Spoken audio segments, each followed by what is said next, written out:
അതെ, ടൈമില്ല വീഡിയോ എടുക്കാൻ. ഡ്യൂട്ടിയിലിരുന്നുകൊണ്ട് തന്നെയാണ് വീഡിയോ ചെയ്യുന്നത് കേട്ടോ. പിന്നെ ആദ്യം തന്നെ പറയട്ടെ, നമ്മളെ ദീപക് എന്ന് പറയുന്ന ആ സഹോദരന് പ്രണാമം. പക്ഷെ പുള്ളി അത് ചെയ്യണ്ടായിരുന്നു. എന്തെന്ന് വെച്ചാൽ ഇതേപോലെ വാണങ്ങൾ ഒരുപാട് വരുന്നുണ്ട് ഇപ്പോൾ കേരളത്തിൽ. പുള്ളിയുടെ തന്നെയായിരുന്നു ജനങ്ങൾ നിൽക്കുമായിരുന്നു. എന്തിനാണ് എന്തോ അത് ചെയ്തത്? പിന്നെ ഒരു കാര്യമുണ്ട്, കുടുംബത്തിൽ പറഞ്ഞ ആണുങ്ങൾക്ക് ഇതൊക്കെ കേൾക്കുമ്പോൾ അവർക്ക് മാനസിക നില തെറ്റിപ്പോവും.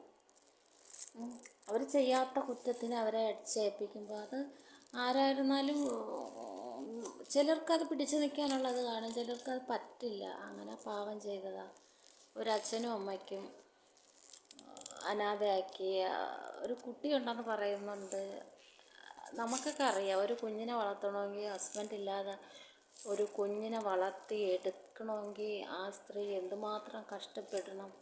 ഇനി പിന്നെ ആ അച്ഛനും അമ്മയ്ക്കും അവർ പ്രസവിച്ച് അവരെ നോക്കേണ്ട ഒരാൾ ഈ രീതിയിൽ പോയപ്പോഴേ അത് ഒരിക്കലും ഒരു അച്ഛനായിരുന്നാലും ഒരു അമ്മയ്ക്കായിരുന്നാലും അത് താങ്ങാൻ പറ്റില്ല.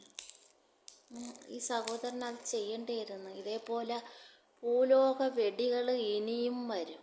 ഇപ്പോഴിങ്ങനെ ഓരോരുത്തരിങ്ങനെ വന്നുകൊണ്ടിരിക്കുന്നുണ്ട്. പിന്നെ കഴിഞ്ഞ ആഴ്ച വേറൊരാളിനെ, പക്ഷെ ആ സ്ത്രീ ആ പുള്ളിയുടെ ഫേസ് കാണിച്ചില്ല. അവളെ കഷവും പൊക്കി അങ്ങേരെ മുമ്പ് കൊണ്ടുവച്ച് കൊടുക്കുന്നുണ്ട്, അവളെ മൂല. ഇന്നലെ പിന്നെ അതേപോലെ തന്നെയാണ് കഴിഞ്ഞ ആഴ്ചയും. അതേപോലെ അവളെ മുതുക്ക് മുല കൊണ്ടുവന്ന് ആ പാവത്തിനെ കൊണ്ടുവന്ന് ഒരസണം. ആ വീഡിയോ കാണുമ്പോൾ നല്ല പോലെ അറിയാൻ പറ്റും കേട്ടാ. ഇവള് മനഃപൂർവ്വം ചെയ്തുകൊണ്ടിരിക്കുന്നതാണ് തേവടിച്ചി. അവൾ നാട്ടിൽ വരുമ്പോൾ മാത്രം മുടിയിൽ തട്ട ഇടും.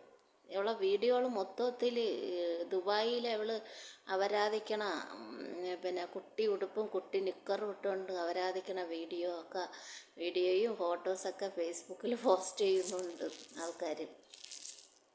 പിന്നെ അവളുണ്ടല്ല, പിന്നെ ഇവൾ അത്ര ചുണയുള്ളവളാണെങ്കിൽ ഇവൾ ദുബായിൽ നിന്ന് ഇതേപോലെ ആരെങ്കിലും ബസ്സിൽ കയറുമ്പോൾ ഇവൾ വീഡിയോ എടുത്തിടാത്തതായിരുന്നു.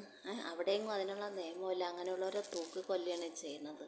അപ്പം കേരളത്തിൽ ഇത് നടക്കും, അവൾക്കറിയാം. എന്താണെന്ന് വെച്ചാൽ പാവപ്പെട്ട പുരുഷന്മാരെ അത്രയും പെണ്ണ് പീഡന കേസിൽ ജയിലിലാക്കുന്നുണ്ട്, ഒരാൾ ജയിലിൽ കിടക്കുന്നുണ്ട്. അപ്പം ഇവിടെ നടക്കുമെന്ന് അവൾക്കറിയാം. അപ്പോൾ അവൾക്ക് കുറച്ച് റീച്ച് കിട്ടും, അവൾക്ക് കുറേ ആളുകളെ സപ്പോർട്ട് കിട്ടും. പിന്നെ ഇവളെ റീച്ചാക്കി കൊടുക്കണ നായിൻ്റെ മക്കളോട് പറയാൻ ഒന്നേ ഉള്ളൂ, നിൻ്റെ വീട്ടിലും നിനക്കും നാളെ ഇത് തന്നെ സംഭവിക്കും കേട്ടാ. ഇവളെപ്പോലെയുള്ള